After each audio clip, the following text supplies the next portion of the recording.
মির্জা গালিব বলেছেন, হাতের রেখায় ভাগ্য খুঁজতে যেও না। ভাগ্য তো তাদেরও হয়, যাদের হাত নেই।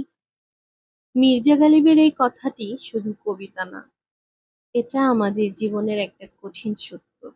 আমরা অনেকেই নিজের ভাগ্যকে হাতের রেখায় খুঁজি, কিন্তু ভুলে যাই ভাগ্যের পাশাপাশি আমাদের জীবন সংগ্রাম, আমাদের ইচ্ছা শক্তি, আমাদের পরিশ্রম, এই সবকিছু মিলেই ঠিক করে দেয় আমাদের আগামী দিনগুলো।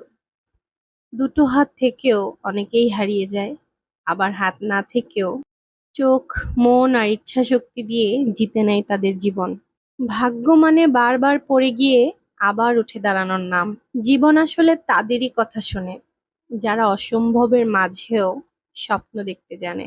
জীবন কেবল তাদেরই কথা শোনে না, যারা ভাগ্যের কাছে আশ্রয় খোঁজে, ভাগ্যের অপেক্ষা নিয়ে বেঁচে থাকতে চায়।